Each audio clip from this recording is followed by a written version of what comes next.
Hello, welcome to Get Ready with Psychology, where I get ready with you and answer some questions as a part of the Dear Alice series. So this is episode 3, and the question is, what is ODD? ODD is short for Operational Defiance Disorder. So before I do that, I'm going to change my nose stud to a ring because it's not hurting anymore and I can do that. So I won't force you through that. Let's see how it goes. Who is she? I'm a new woman. Can't really see. Anyways. It was actually quite simple. So, what is ODD? Interestingly, this was a question submitted by an adult who was questioning whether they had it. And usually it is a diagnosis that is provided to children. So I guess the history of it is that a while back, you'd have parents coming in saying like, my kid doesn't listen and they do mean things and they're an absolute psycho.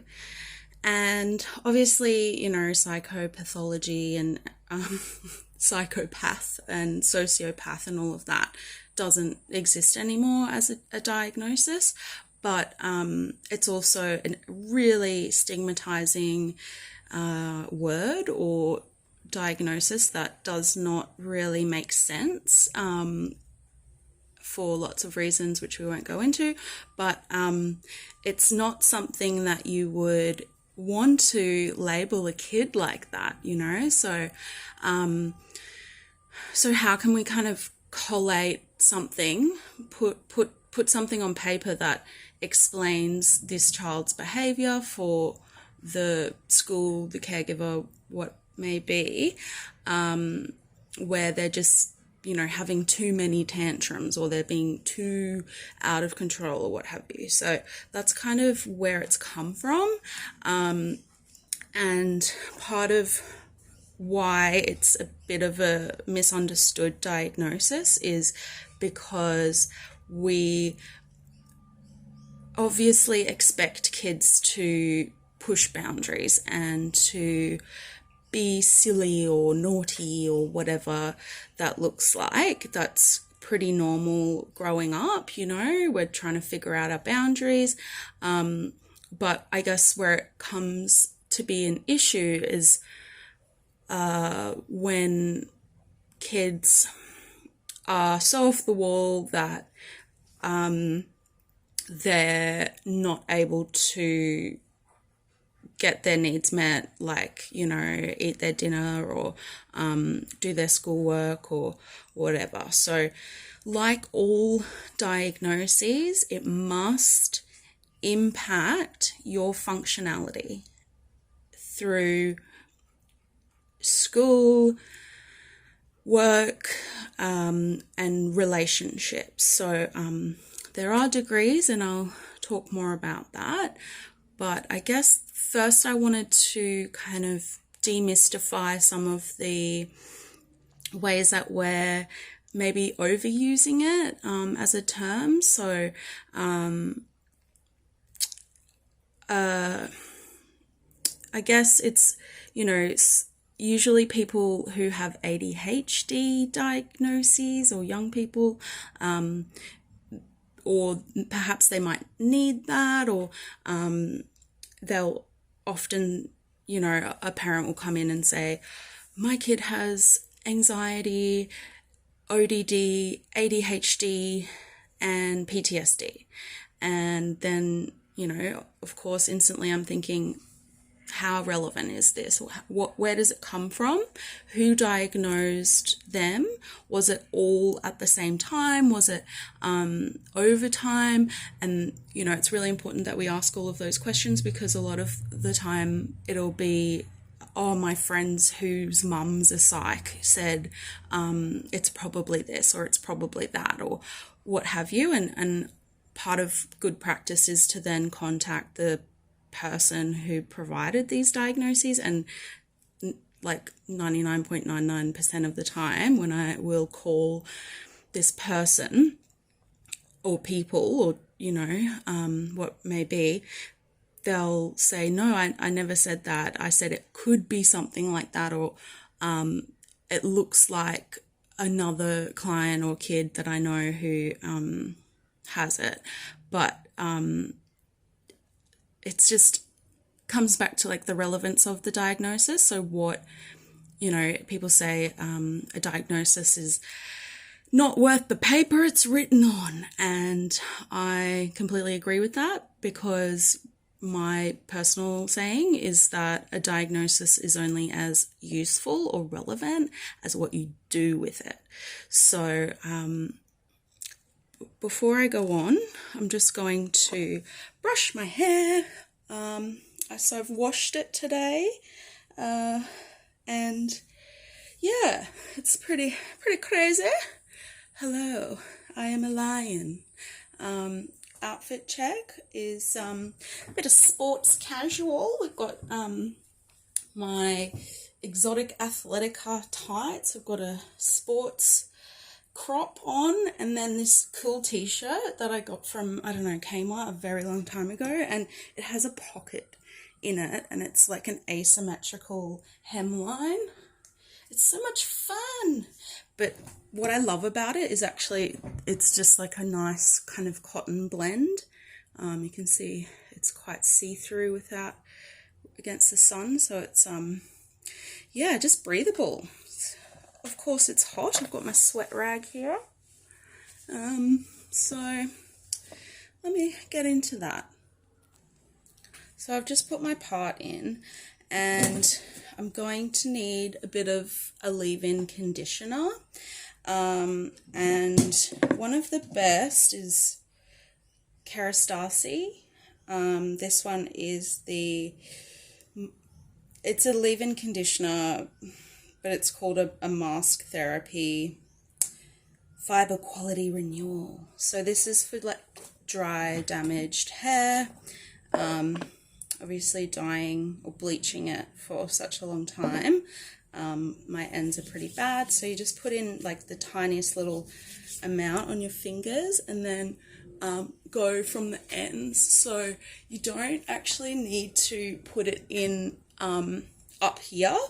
Like I will just do the little tips here, but actually what happens is the hair soaks it up towards your scalp. So even though you're not putting it there, it does kind of get there in the end. And obviously you might know, you might not, but you shouldn't ever have any conditioner on your scalp, because it will, I don't know, it's just not good apparently. It leads to dandruff and stuff. So that's why, coming out of the shower, it's so insane, because I haven't used much conditioner. It's better to just use this like leave-in conditioner stuff. So now that I've got that, I can get to brushing. I have 3 brushes, but I use the detangler and a paddle brush and then a comb. So you should always start from the root, or no, from the end, and then work your way up. These detangling brushes are really good because you don't actually need to worry too much about it. But yeah, you want to just go from there. It makes it much faster and less painful. So I'll finish that. Okay, so I don't want to do a heat related activity because I'm trying to recover my hair at the moment. Yeah, it's just unnecessary. So I'm going to do some clips just to get it out of the way. And yeah, clips don't really leave that big of a mark, if you know what I'm talking about. So it won't, mean I have to straighten my hair, not that I do, but yeah. Okay, so prepped, ready, sweaty. I can already say, like, the ring, you can't really tell, but I feel like it's super obvious and it's sticking out a bit. I want it to like hook, like seamlessly glued to my skin, because I do worry about it getting caught on things, but what I can do is just tighten it and then it'll be overlapped so it won't fall out as easy, which is good. Okay, so we've talked about what it could look like a little bit, and why it's a thing. I would love to kind of share a little bit of some case summaries or case stories. So once I had a young person who was grade 3, I think, and they were, given the whole spiel of oh, it could be this, could be that, could be this, but the parent really wanted a diagnosis so that they could get some support. And interestingly enough, a lot of people were turning them away and saying, oh, nah, the kid's fine, long story short, after doing some clinical testing, I was completely shocked to find that the diagnosis was actually ASD, autism spectrum disorder, because, the list that I read off before, that wasn't something, but the older sibling had autism, so of course, I thought, oh, it could be that, but knowing that, it presents differently in girls and boys, and that it could be also, the ADHD could be definite, but it was just an interesting one because the report, so when you're trying to get a child diagnosed, you need to come with a bunch of evidence from all different people, so the school, and then the GP, and the mum saying, oh, but when she's, at school, she just acts normal. She just pretends to be normal. And, it's only at home that she's having meltdowns. And it's a hard one because, anyway, it's turned out that they were just really good at copying.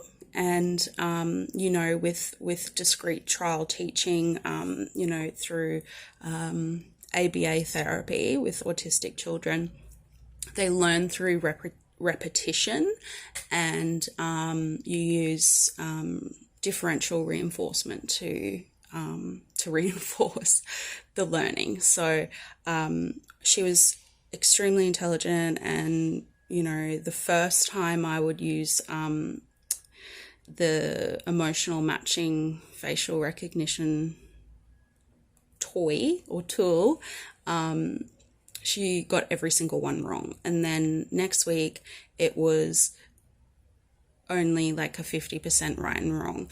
But this is the interesting thing. She was actually, as she's like going to look, put her guess down, she's looking at my body language to see if it's right or wrong.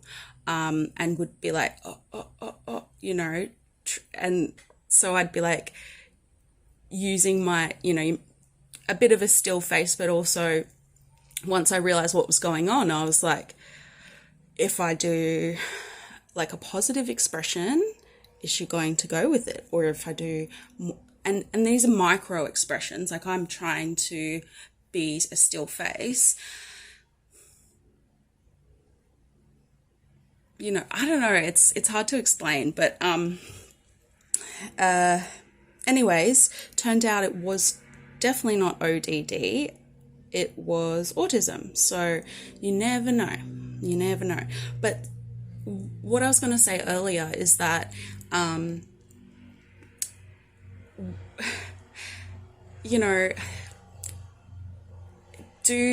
are children born evil? You know, do we have evil innately born into us? And I would say definitely not. There is so much research to suggest that it is like the combination of nature and nurture, so it's genetic and environmental.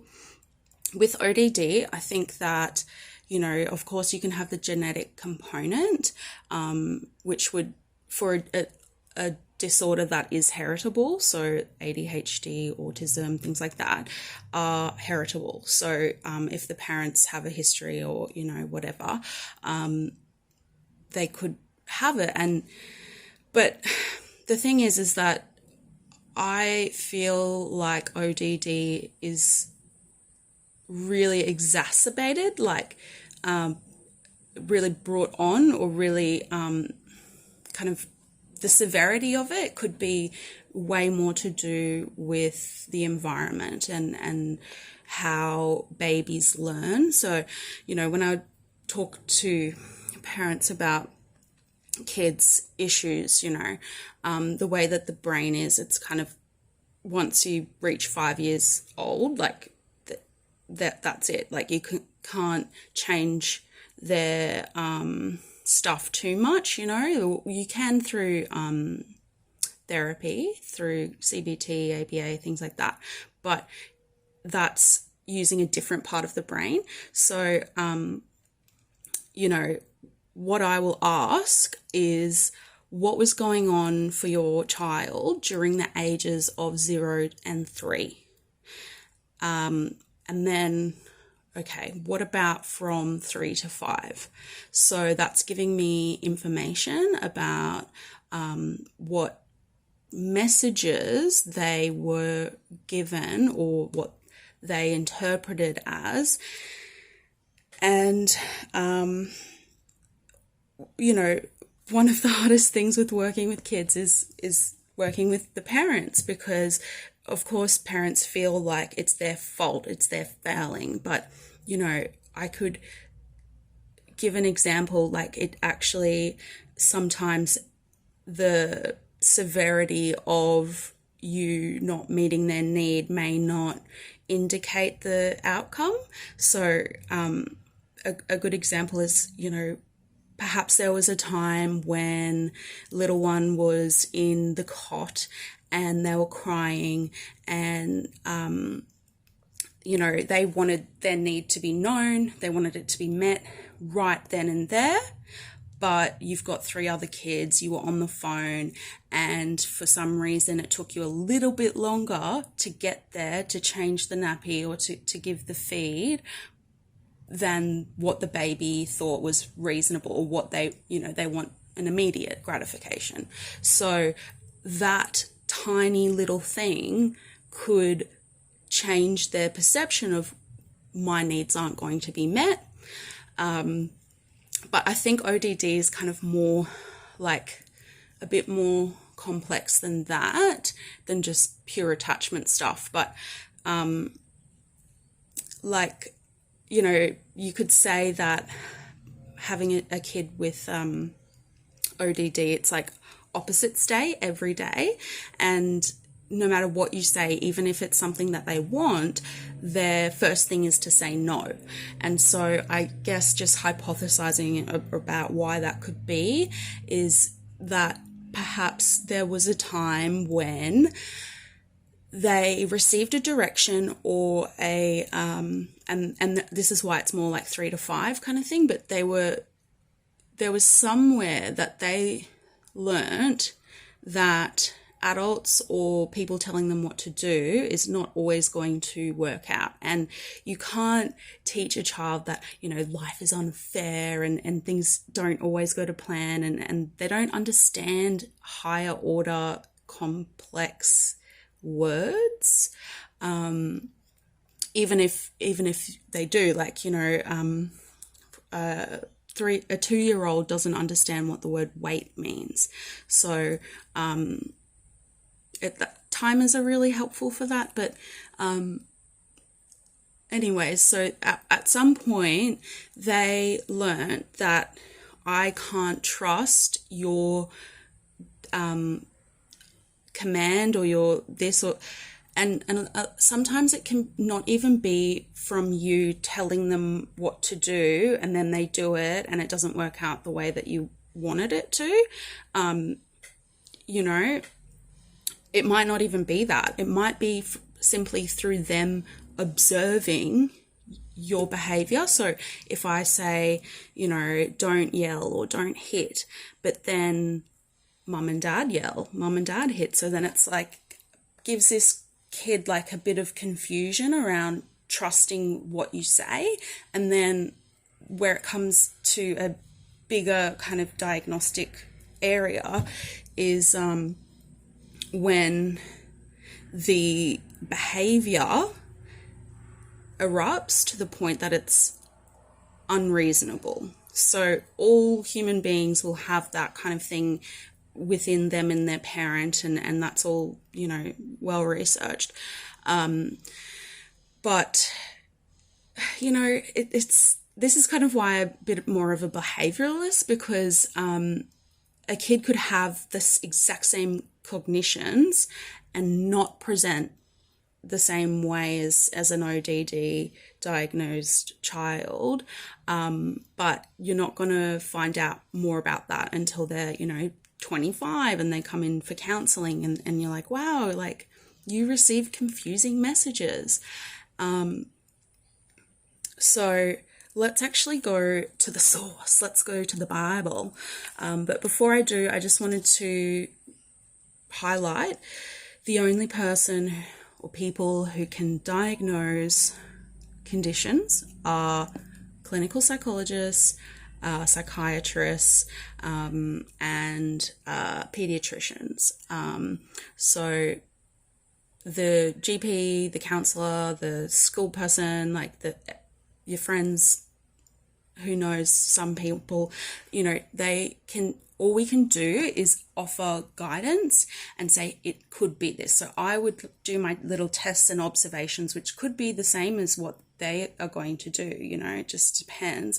But I don't have the clinical qualifications to actually say exactly what it is. So what I like to do is to frame the intervention by suggesting with level of severity why it could be this or it could be that. And most of the time I would, it depends. Sometimes I'll say, I believe it could be this for these reasons. Other times I'll say, I believe it could be this for these reasons, but it could also be that. So even with the child who was, whose parent thought that they had ODD, I would say, they came to me because they thought this or that, but I believe that it could most like be ASD for these reasons, and I talk about what I've done to give me that information, but then I say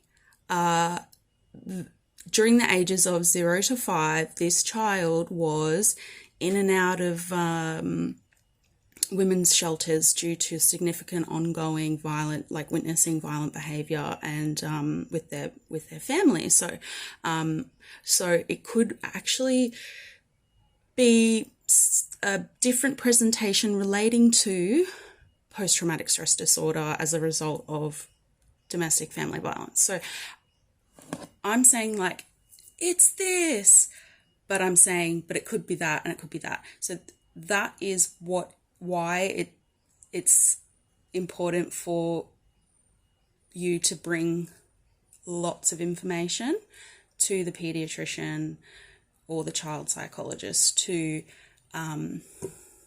get there, you know.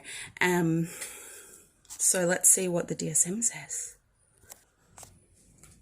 Okay, so anti-aluminium deodorant. So it is in the cluster of conduct disorders, impulse control, disruptive, attention deficit, and disruptive behavior disorders. Okay, so to receive a diagnosis, it needs to be impacting on your functionality. We said that. And then there needs to be at least 6 months consistency every day of a pattern of angry, irritable mood, argumentative, defiant behavior, or vindictiveness lasting 6 months, as evidenced by 4 of the following categories, and is exhibited during interaction with at least one individual who's not a sibling. So it needs to be generalizable to other areas of their life. So they need to have 4 of the following. Often loses temper, is often touchy or easily annoyed. So that's the irritable part. Angry and resentful. Often argues with authority figures or children and adolescents, and for kids with adults. So often actively defies or refuses to comply with requests from authority figures or with rules. Deliberately annoys others. Blames others for his or her mistakes or misbehavior. Has been spiteful or vindictive at least twice within the 2-month period. So they need to have 4 of those out of 8. So that's a note for clinicians about how they need to distinguish between normal behaviours. So the other criteria is that it has clinical impairment. So that is social, academic, or occupational functioning. It's not due to any other condition, such as substance use, depression, bipolar, psychosis, kind of mood disturbances, mood dysregulation disorders. And then you've got the severity.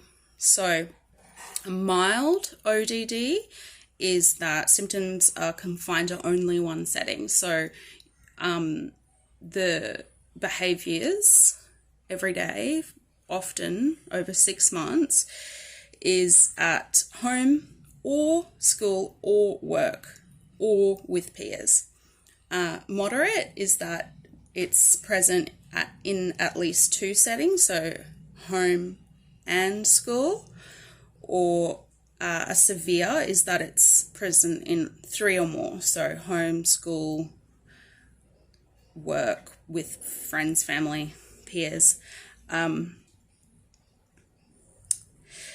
So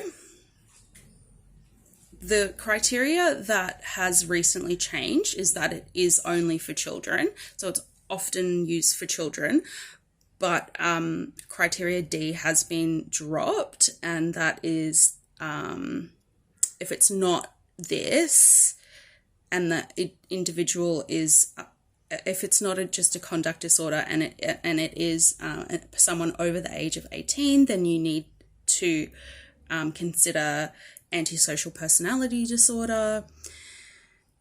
If it's not met, maybe you can use this. So they've gotten rid of that. So you can actually diagnose an adult with it, which, I mean, that's good and bad, right? Because, well, antisocial personality disorder, APD, is just going to become more and more stigmatized. But I guess what ODD in childhood, or misdiagnosed ODD or what have you, it can really like bite you on the ass in the end. And I guess it kind of is why, if you are considering this diagnosis, why it's so important to have a real strong team of people who all agree, because these kinds of diagnoses can really like demonize or villainize a person like throughout their lifetime. I've seen court reports where it'll say they had ODD when they were a kid, and the person who's only seen them for like 5 hours thinks that they have antisocial personality disorder or this or that. And the reason why it's problematic is because it can mean, oh, that's just you're just stuck like that. But as we know, with trauma and with most mental health conditions, even personality disorders, you can get better, you can heal, you can change, you can grow out of it or with it, or have it and not have it affect all aspects of your life. So then does that mean you don't have it? Because you need to have it to have the functionality aspect. That's always number one with any diagnosis. So I just would argue, and perhaps this is my bias, but I would argue that there are way more meaningful diagnoses, and maybe we aren't understanding the severity of the impact on the functionality of things like ADHD and ASD. And, one of the reasons why I asked, like, why do you want your kid, or why do you think that they need the ASD and the ODD diagnosis? And a lot of the times it'll come back to support. Well, if the school knows that there's something else going on, like, well, why can't we talk about the PTSD? Why can't we focus on things that are way, in my eyes, more obvious? And a lot of the time it's like shame and guilt. And, if I just say that they have ODD, well, then I don't need to work with them to change them. I just, get them till they're 18 and kick them out. So one of the reasons a lot of people don't go into child psychology is because, it's fun and cool to work with the kid, but it can be so challenging to then also work with parents, because any little thing that you say can be perceived as an attack on yourself, your parenting, your this, your that. So it does take a really special person to be a child psychologist and to work with families, and, hats off to you. Usually I'd be looking to phase that out in adulthood, like the diagnosis, hopefully that they get the support and everything like that. And how do you kind of deal with it? I mean, I had another kid who was a little bit older, but way more severe PTSD symptomologies. And I mean, I can't even go into how complex and severe that case was, but the point is that he was way more ADHD than anything else, and then the PTSD kind of made that behavior so much worse. But that family were totally cool with just the ADHD and PTSD diagnoses. So they were able to to provide the kid with life-changing medication. That meant that they could, you know, go to school and sleep and all of these things. Whereas, you know, is there a medication regime for ODD? No, because then you start giving the child, anxiety medication or, you know, sedatives and things like that have nothing to do with it. And actually behavioral interventions are so much more successful. However, like 3 hours of therapy every day is just completely unaffordable. And then so we expect parents to do it, but you're expecting someone who has no prior qualification to do the job of a child psych, and it doesn't work. Like most of the time it doesn't work. So we do need diagnoses for kids so that they can get the funding to get the help that they need with the NDIS and things like that. So some conditions like ADHD are not recognized by the NDIS. So maybe having an ASD is better. So it's just, it's so complex. And as I said, it's not worth the paper it's written on. It's what you do with it that makes it worthwhile. And back to square one, I can't even get into that because it just grinds my gears. Oh yes, I was going to say, if, you know, an adult was saying, oh, I got diagnosed with ODD when I was a kid, but I still have all these other issues, then, you know, what's the diagnosis worth? Am I going to be able to give you ABA therapy or what have you? And probably not. It's probably too late for that. I would be looking at more complex kind of issues like borderline personality disorder or other personality disorders or personality disorder not otherwise specified, just because we can break it down into more manageable pieces. And, you know, I feel like especially with men or males or male identifying or male behavior kind of stuff, they seem to, their self-harm doesn't present like a female with BPD, and maybe that's why more women are diagnosed with BPD and more men are diagnosed with APD, antisocial, because the behavior is different. Like in my experience, I feel like people, you know, when I was a younger clinician, someone would say, oh, he's got really severe BPD, and I'm like, what do you mean? He's throwing chairs around. And the violence or the outburst, the emotional intensity of the outburst, and like that's what the behavior looks like for them. It's not like crying in the corner, self-harming. Like it is a self-harming behavior because that is what leads to them, you know, being ostracized and having like the revolving door of issues.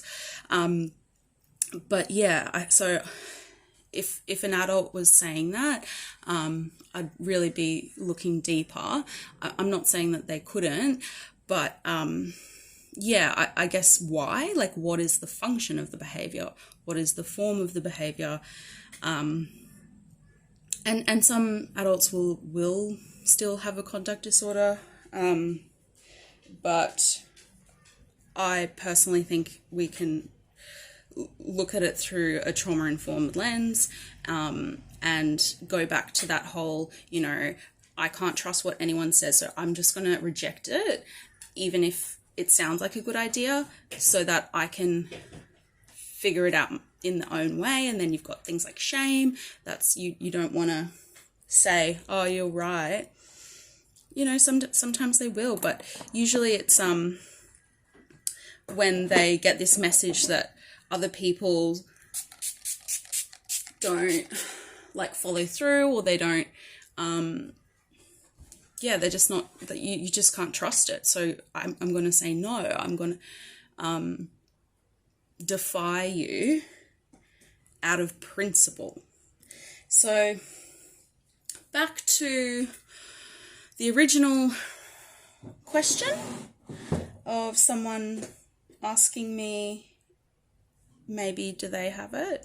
You know, I guess kind of the reasons why was that they're very argumentative in a academic way, like they, you know, enjoy arguing about semantics and facts. So for me, that doesn't sound like a disorder. I mean, unless it's functionally impacting upon your relationships and things like that, I would say let's kind of look at that through like a power and control wheel.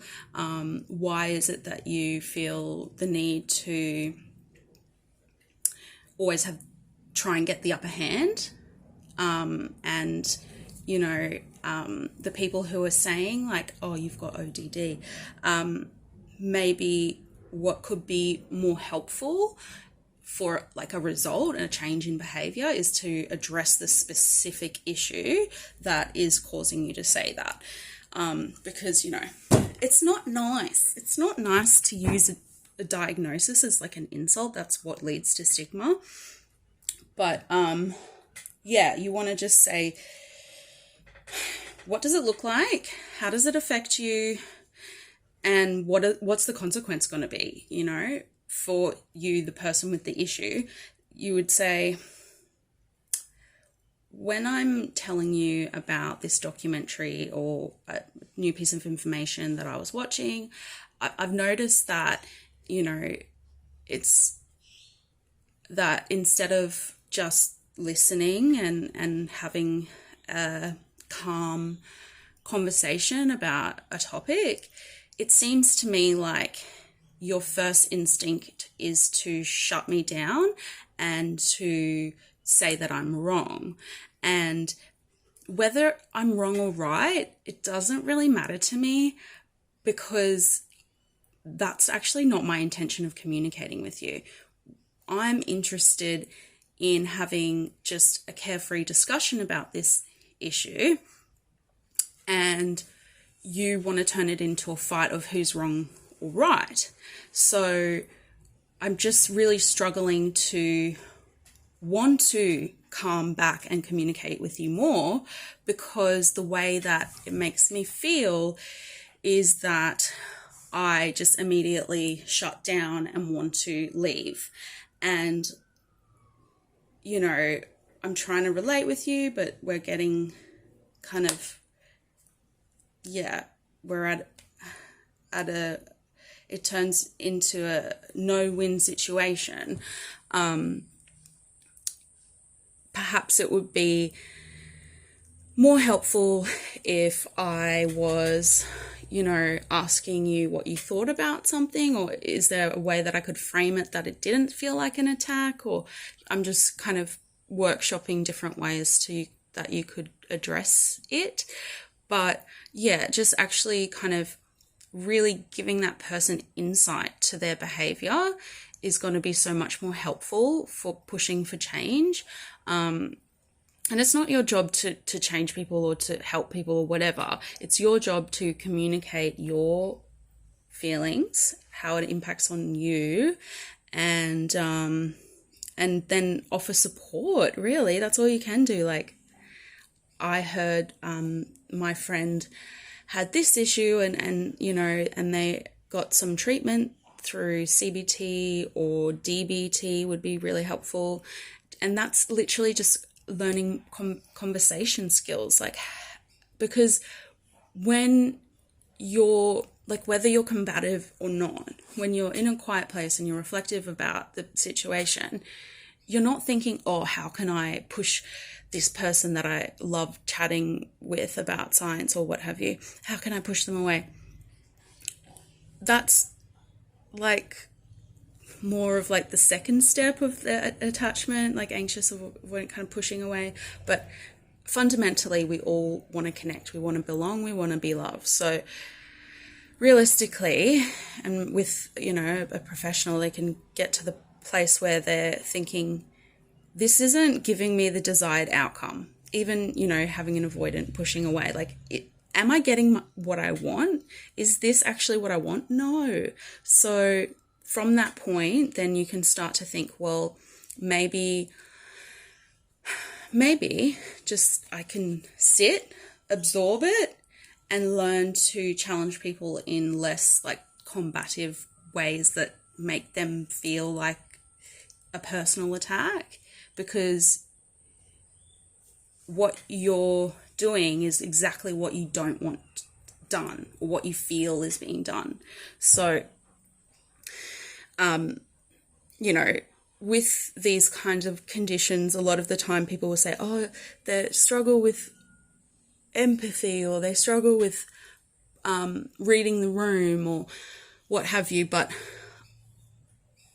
you can, there's no such thing as a bad student, just a bad teacher, apparently, because I would argue you haven't gotten to a point that they can really understand it and comprehend it in a way that's meaningful to them, because you can teach empathy or putting yourself in someone else's shoes, or the theory of mind kind of stuff, simply by talking about themselves. Like, what do you like? What do you want? What do you feel? Okay, so imagine, let that happen to you.